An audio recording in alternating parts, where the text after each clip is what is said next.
With the cuts that they want to do right now, we would have to work 80 hours to get Medicaid. It's impossible. We're disabled and we're seniors, 65 years old. It's impossible. There's no way. Thanks for staying with The Big Deal, where we are continuing to analyze President Trump's tax and spending plan and what it will mean for everyday American families. Today, we're taking a closer look at cuts to Medicaid, which 71 million people rely on for health insurance. That's 1 in every 5 Americans. Federal spending on this safety net insurance program will be reduced by nearly $1 trillion over the next 10 years. That's due to changes, including new work requirements for some recipients and the loss of coverage eligibility for some immigrants.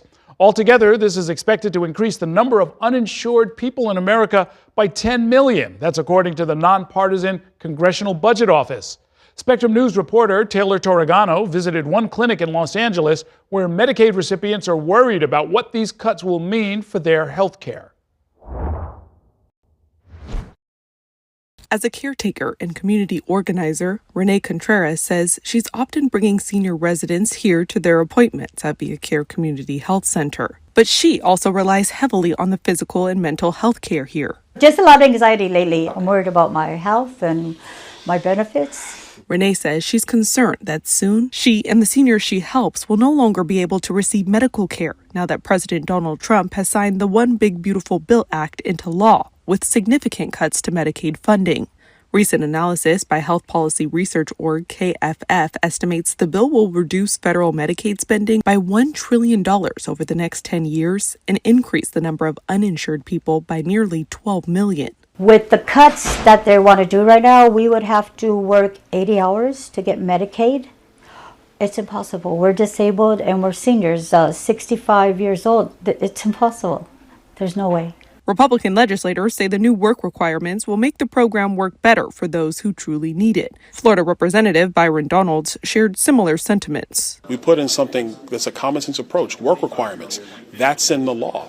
And I think people understand that, look, if you're able-bodied but you're down on your luck, yeah, we'll help you.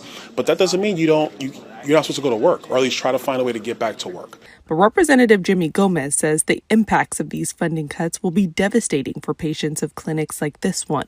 3.4 million of LA County's residents are enrolled in Medi-Cal, the state's Medicaid program, according to LA County Supervisor Hilda Solis, who adds 600,000 of them are undocumented. Dr. Demetrio Cardina says the majority of their patients are Latino, and many are already not showing up for vital care over fears of deportation. Patients are waiting too long right now. We're asking them not to wait. Come to our clinic. We are open. We are trying to protect your privacy. But patients are waiting until they have to go maybe in the emergency room. But Renee says the ripple effects are already widespread. They've been to our community twice, ICE. So now they're scared. They don't come out. They haven't been to their doctor appointments. So Via Care says we can do telehealth. We could do a Zoom call. We could even deliver their medicines because some of them have sugar diabetes, high blood pressure, and they need those medications. Doing all she can to fill the gaps in the meantime.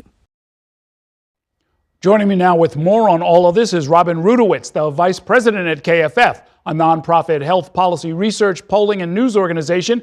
She is also the director of KFF's program on Medicaid and the uninsured. And Ms. Rudowitz, the new law includes the first nationwide mandatory work requirements for Medicaid recipients. What are those requirements, and how many people will it risk putting out of coverage?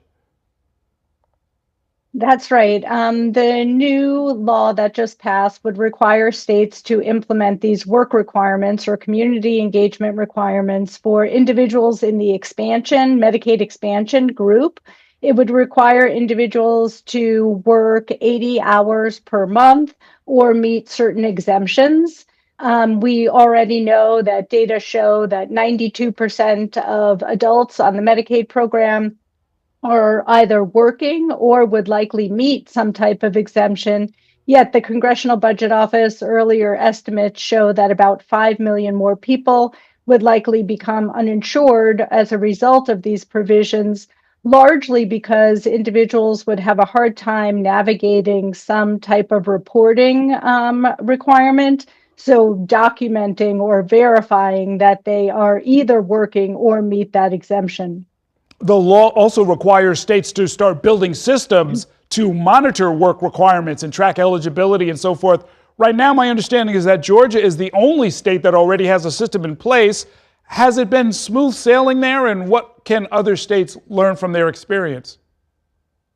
That's right. Georgia's currently the only state that is implementing a work requirement in the Medicaid program, but we do have some earlier experience and evidence from Arkansas work to do work requirements under a demonstration program under the first Trump administration, again, as a demonstration waiver.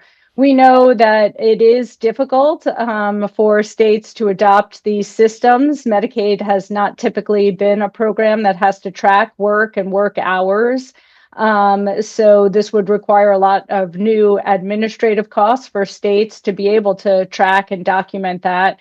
We also know that individuals, enrollees have experienced a lot of confusion about what the requirements mean, how to go through the reporting, navigating some of that reporting.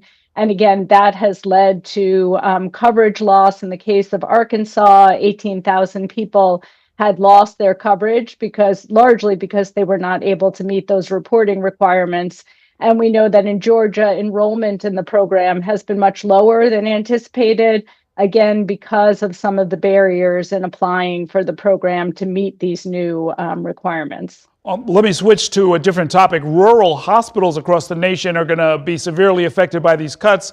Experts are warning that they may have to close a lot of these hospitals or cut services. Why is that? Well, we know that rural hospitals, and this has become an issue in thinking about some of these changes, are already struggling more than their urban counterparts. So rural hospitals have seen a lot of closures in more recent years and are typically seeing lower operating margins than hospitals in more urban areas. Rural hospitals are key in providing care for Medicaid enrollees. They provide coverage for half of all births in rural areas are financed by the Medicaid program, and 1 in 5 discharges are financed by the Medicaid program. So, of course, reductions of this magnitude for Medicaid overall will have implications for rural hospitals. And the effects really come from coverage loss that may be tied to those work requirements, as well as some other financing changes that are included in the bill that could have implications for states' ability to raise their state share of financing for the program and bolster those payments for rural hospitals. Okay, we will keep an eye on all of this. Thank you very much, Ms. Rudowitz. Great talking with you. Thank you for watching our YouTube channel. Let Spectrum News be your resource for balanced, in-depth political coverage, and click the subscribe button right here. You can also download our app or watch us on TV to learn more about the candidates, where they stand on the issues, and more. We'll see you then.